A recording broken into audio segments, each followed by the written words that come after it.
Welcome on in, guys. Tobin here with you, and thanks for checking out the channel. Hope you're doing good out there. If you guys could subscribe, that'd be great, and appreciate you stopping by the channel. So, I did a radio hit on Saturday. I was on with my buddy Sean Levine, who was on the Infinity Sports Network, formerly CBS Sports Radio.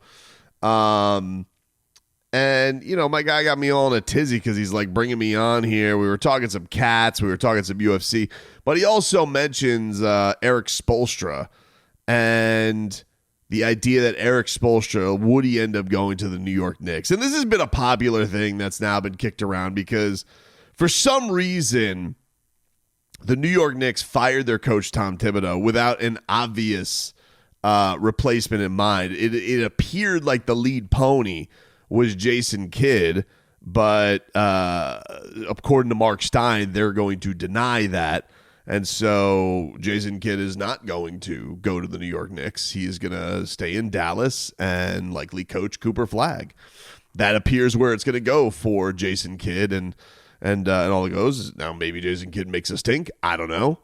But there have been multiple talking heads now who are trying to like squeeze in and try to be like, why don't the Knicks call the heat about Erik Spoelstra? Bill Simmons tried this propaganda this week where he's like, House texted me and you going to the ringer. That was basically what was there. And I'm just like, hey, man. Everybody's got to, you know, I get it. We all got to circle the buzzards on certain things, and we all, you know, got to come up with ideas. I'm not against anybody coming up with ideas, but I am fascinated by this idea that the New York Knicks are going towards, right? Where it's like everybody thinks they remain delusional with this, right? Where they still think of themselves truly as one of the premier jobs and destinations in all of sports, which they just simply have not been. They have not been. It's tremendous what Jalen Brunson has turned himself into, and all credit goes to Jalen Brunson in the world. But Jalen Brunson was not thought of as an uber-duber star when he ended up going to the New York Knicks. Plenty of basketball greats have seen their legacy smeared by the New York Knicks, especially coaches. You think about Isaiah Thomas. You think about Phil Jackson. Phil Jackson's basketball reputation was about as pristine as it gets. All he had to do was not want to run the New York Knicks, which, agreed, he did a half-ass horse bleep job of doing, and, you know, was basically running the team for Montana, or trying to, probably high on ayahuasca. He was doing Aaron Rodgers before Aaron Rodgers was doing Aaron Rodgers. But nonetheless, even the great Phil Jackson, who, you know, has not always had the kindest of things to say about Erik Spoelstra. Remember back in the day where he referred to what the Heat were doing as Xbox basketball. He was very against it, which was hilarious coming from him. But nonetheless, Phil Jackson ends up going to New York and basically never heard from the basketball earth again. It was that bad. And so this idea that Erik Spoelstra wants to leave, basically a situation that no other coach has on the planet right now. It's not just that Erik Spoelstra is fortified in Miami, and it's not just that Erik Spoelstra is respected and revered by the fans, the organization. Did he have his critiques this year? For sure. But you're basically talking about, here are my options here. I can have a lifetime deal with a franchise, which basically nobody else has, could probably end up cozying into a front office job whenever I choose to. I live this life of anonymity down here in Miami. Remember, I don't know if you guys saw this TikTok that I actually saw on X that was out, and it was Erik Spoelstra at a Marlins game, and he was very confused because two autograph hounds had photos of him at a Marlins game, which is top-notch autograph hounding, I gotta say. Like, the idea that you're bringing you got Erik Spoelstra photos in the truck, and your buddy Pete's like, hey, Spo's here. Maybe we could wait it out. There's like 14 people here at the game. Let's see if we can get him. And he does, and he signs him, but he's very confused, you can see. Imagine going from that to then going to New York, where everyone is going to hound you, question you, already can do the sports talk radio if it doesn't go well, of is this guy, has he ever been that great, and people not really understanding the greatness that he brings to the table. And you're also going there with nobody appreciating what your resume truly is. I don't necessarily see that as a media environment that would work great for Spo.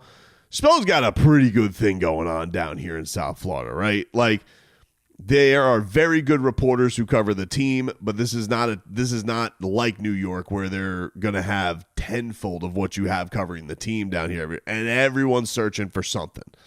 It's not really the case down here.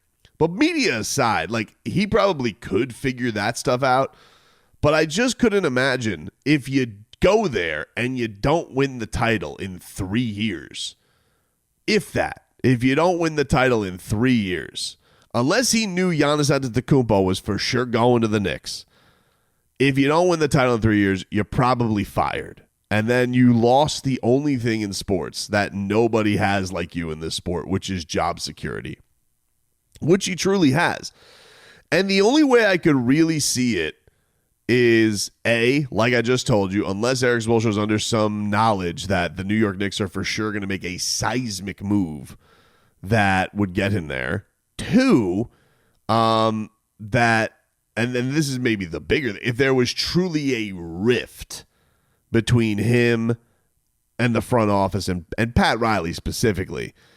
But I don't really think that there is. Like, yes, Pat Riley came out of the end of last season and he said that he had never seen Spo so burnt out, that he had been dealing with so much, and that he really needed him to reset and recharge his batteries. And this has been a tumultuous few years for him from a personal standpoint, from the Jimmy Butler thing ending the way that it did. And I think that probably does have whatever was going on with Spo. Like, probably there was a point where it can lock you in. It could make you, what was the term Jimmy used to use? Stupidly locked in. It could probably have you there, and then it goes from there to you burn out and you forget how many timeouts you have or don't have in a game. But I just also, what do the New York Knicks have to offer Erik Spoelstra other than a false sense of prestige? Like when Pat Riley came down to Miami, he basically got everything here for a king's ransom, right? Like, you took New York to heights that they hadn't been. You were Mr. Armani, but you come down here and you get a huge chunk of ownership, a piece of the pie. You get to run basketball operations, and you're still the Don, the Godfather, and you get to coach the team. What do the Knicks have to offer Erik Spoelstra? Truly. Like, I get it. And then we'll go to the Heat side of things for a second, too. But, like, what do they have to offer him? Is it going to be running basketball operations? Well, that's Leon Rose, right? Like, they have their guys who are happy with the way things are. This was supposedly a Leon Rose thing. A lot of people have argued and said it's a James Dolan thing. And then there's also you're going to work for an owner who is regarded as an ass clown, has kicked fans out and banned them for life, has beefed with team legends, luminaries, famous fans, and just can't help himself because it is his organization and he's just going to do what he wants to do. Then you add on top of it, on the other spectrum, you have Mickey Arison, who's going into the Hall of Fame this year and telling you, yeah, my philosophy is hire people and get the hell out of the way. That's a huge dichotomy to, what's the pull there? Like, when we talked about Sportland years ago, right? July Sports Talk. But I got a lot of heat on sports radio because I merely suggested the idea. And this was, let me put the backdrop of it. Erik Spoelstra's coach of the Miami Heat. At the time, Brad Stevens and him were going head-to-head. Spo had just beaten him in the playoffs in the bubble. Brad Stevens and him were going head to head. I believe this was the year where the Celtics and Heat both had early exits, and then that was it for Brad Stevens. They end up handing the reins. He becomes head of basketball operations, goes over to Ime Udoka, who has his run with the Celtics. But at the time, you had to wonder for Erik Spoelstra, like, hey, he had been coaching longer than Brad Stevens at a higher level than Brad Stevens. Also had young family at the time. Is that ever going to come? Is there ever going to be burnout? And could he ever do it here in Miami where he is king of everything when Pat Riley's still around? And mind you, this was 5 years ago. We're going back. So Pat Riley was 75. Still old, but not 80. And at the time, I believe the Blazers were going through a transition, and you had wondered, would there be any part of Spo that would want to go to an organization like them, be their Pat Riley? He's from there. And in exchange, now, in my suggestion, I suggested that he get Damian Lillard as the flip. But none of this happened. But at least to that, I could have said, like, look, he's going to be revered there, and it's where he's from. Like, there's going to be a level of respect that comes there. When you go to a place like New York, there's no respect because you're looked upon as, like, you're the next guy who's going to be trying to get them over the hump and probably fail because most do. And I'm just trying to think, like, well, what's the thing that the Knicks offer other than you get to coach the New York Knicks? Ooh, Erik Spoelstra. Like, imagine offering that to Erik Spoelstra. It'd be like, oh, my goodness. And you're already sitting on an 8-year, $100+ million extension. Like, you're already amongst the highest paid coaches in the league. You have basically a lifer, wink, deal with the Miami Heat. You probably could eventually move up to the front office whenever you want to, because as much as Pat Riley is an ageless wonder, you got to think the end is somewhere in sight. You pick your staff, and you basically have the organization, the only organization that probably would back you in a player beef. So, I don't know, man. Like, it just, for me to see the Miami Heat and Erik Spoelstra's relationship come to an end to go to New York, things would have to be really bad between him and Pat Riley. And I just don't think that they're at that spot. I don't believe that we're at a spot where Erik Spoelstra is ready to be rats off a ship off the Heat organization. I don't think. And the only way is to think like that you would be there is, I never wanted Terry Rozier, and I never wanted Kyle Lowry, and I never wanted, and you guys made me and forced me and did me all these moves. And it's like, yeah, but I don't think that Spo is at that point. Like, I think Spo has input. Like, they're not going to saddle Spo with a player he doesn't want or doesn't think can work. And then you go to New York and you're like, well, I don't know. Like, if they want to trade for a Karl Anthony Towns and you didn't want in on that, you don't necessarily, I don't know if you'd have the same votage that you would here. So to me, the only way the Knicks get it done is like they got to make him a godfather offer to run the organization. And the way the Knicks are offering this up is you're the guy who gets to get the Knicks over the finish line. And Erik Spoelstra is probably thinking to himself, well, oh wow! What a great honor! That's what I've been looking for the entire life, to get the New York Knicks over the finish line. And then it's like, and if I don't, what am I out in 3 years? And then the other thing is like, all right, so he's also under contract for, I guess, 7 more seasons. Like, what do the Heat get out of that? Like, because if you're the Heat and you're looked upon as having the guy, like, what do the New York Knicks have to offer you? Because, like, I feel like it starts at a minimum of, like, 2 first-round picks. Because I don't know, like, what the player personnel moves, because it is a salary cap sport. So I don't know what the flipskis has to be for you to agree to that. Like, legitimately, is it you have to send Duncan Robinson, Terry Rozier for OG Anunoby and a first-round pick and Erik Spoelstra? Like, is that what the Heat would have to go to, like, at a bare minimum? Because, like, look, no one's doing this if you have to trade Jalen Brunson. I don't think that the Heat would trade Spo for Karl Anthony Towns. So like when I made up this scenario years ago about him going to Portland, at least the prize was, yeah, but Damian Lillard. Like that's what you're getting back. And I'm talking Damian Lillard at like 28. Or I guess at 29 at the time. Not even Dame when Dame wanted to come to the Heat. I'm talking before Dame wanted to come to the Heat. Like, what is the Knicks piece that would entice Miami to do this? I don't think they have it.